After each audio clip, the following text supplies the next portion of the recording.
Meeting the Needs of the Rosa Parks STEAM Students by Danya Harding for Education 528, University of San Diego. Science, technology, engineering, and mathematics now includes an A for art, and STEM has now become STEAM, but nevertheless, there are still populations that are underrepresented in the STEAM programs at schools.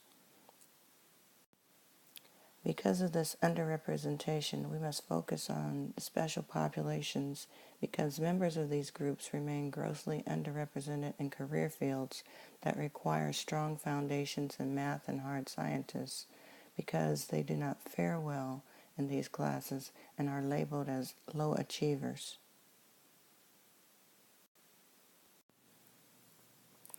According to Howard, countless numbers of students who are classified as low achievers by traditional standards are often some of the most talented, intellectually gifted, creative, and critical thinkers.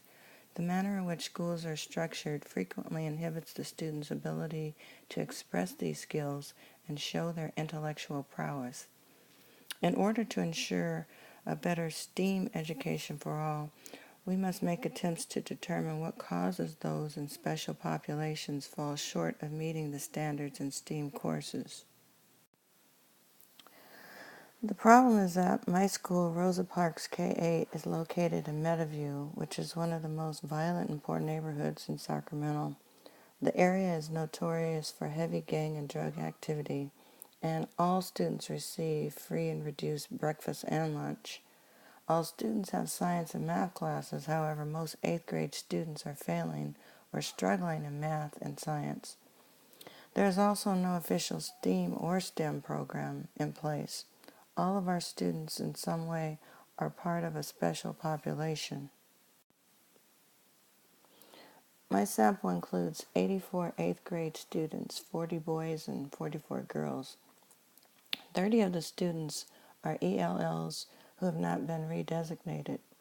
The racial and ethnic makeup of my study included 34 Mexican children, 24 African American children, 18 Hmong children, 2 Tongan children, 2 Vietnamese children, 1 Chinese child, 1 Colombian child, 1 Filipino child, and 1 Russian child.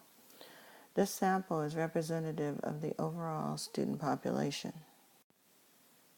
These are just a few of the students who participated in the study.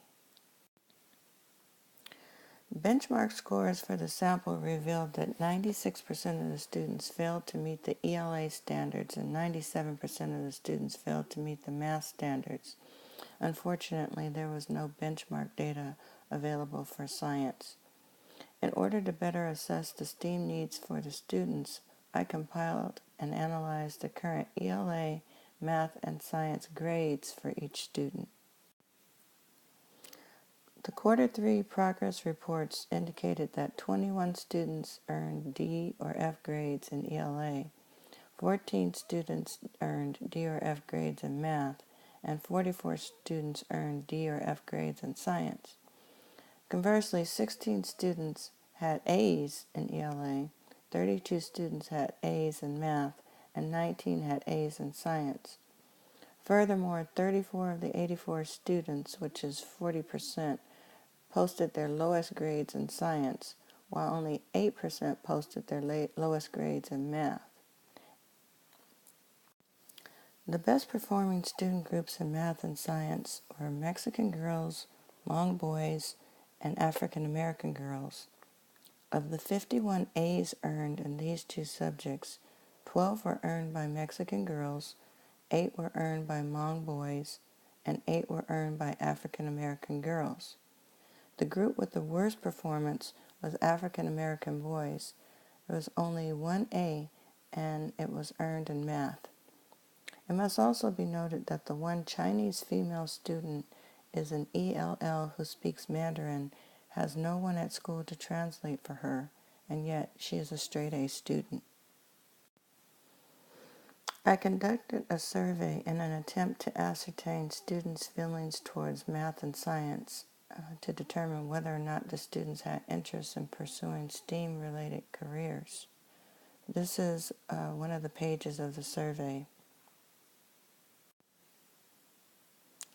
The survey revealed that 82% of the students like math and 66% of the students like science. While the majority of the students indicated that they liked both math and science, 53% of the boys and a mere 35% of the girls expressed interest in STEAM-based careers. Lack of interest was not the issue with my students' poor STEAM performance. It appeared that it was the pedagogy and lack of support for our students that may be the culprit. Students in special populations have difficulty doing science.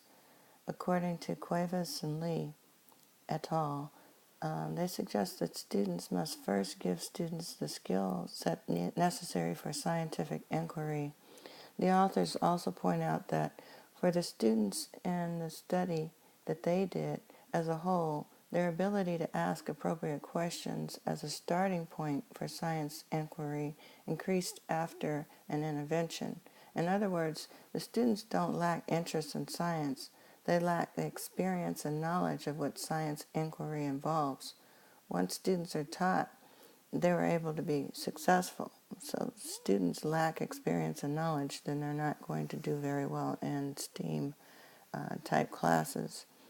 It was also mentioned by August Branham Martin et al.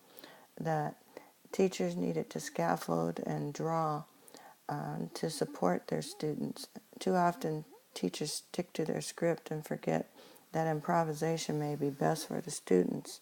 In addition, teachers cannot expect to reach students if the curriculum and environment do not reflect the students' needs. The academic environment and school culture must embrace the students' backgrounds so that students are comfortable and receptive. However, Clarkston and Johnston remind us that while it's important to have a strong school culture, it's equally important to have an academic focus. It's also incumbent upon teachers to make sure that there's a balance between cultural reflection and standard-based curricula. Culture is only part of the solution, so we must develop communities of practice to assist teachers with learning techniques and strategies that will appeal to the cultural norms and the realities of the students. Finally, students need to work together to form cohesive academic content which allows students to learn and apply concepts through cross-curricular processes. In a study by Sampson and Ederle et al., they demonstrated how students increased their science content knowledge and writing skills by participating in a series of science laboratories that required students to write argumentative, evidence-based research papers. And they found that by including the ELA component in science classes, the students were able to develop skills applicable to both content areas. My review of the applicable literature, my analysis of student data, and collaboration with my peers helped me to determine my plan of action for meeting the needs of my students. My action research plan will require my obtaining my students' math and science test scores and then meeting with the 8th grade math and science teachers once a month during one of our required weekly common planning times to review lesson plans and determine if and how we can integrate material from each other's classes into our own. I plan to include vocabulary from both subjects in grammar warm-ups and have my students correct those sentences. For example, one might read, the acronym PEMDAS helps me remembering the order of operations, parentheses, exponents, math, divide, and subtract. They would have to correct the grammar, of course, and they would also have the opportunity to catch the content mistake. It's not math, it should be multiplication and division instead of math and division. I'll also have students read articles about the topics being discussed in other classes. By discussing the concept in more than one class, the students will be more apt to learn and retain information while meeting the required ELA standards for informational text. I will teach the die techniques to my colleagues and provide them with the graphic organizers to help students remember key math and science concepts. I also work with the math and science teachers to incorporate more writing in their lessons. This may take the form of writing journals or even extended lab reports. Finally, I'll work with my colleagues to design math and science activities that are culturally relevant and exemplify the concepts that they are trying to teach in meaningful ways. After an initial 3-lesson rotation and assessments, I'll then meet with my colleagues again to compare student test scores before and after the interventions. We will evaluate the data and make any necessary adjustments before repeating the cycle again. I'll also submit a student questionnaire to determine whether or not students feel that the interventions are working, and then determine what the next step should be. This plan will be put into action after standardized testing, which will end the second week in May. Thank you for watching.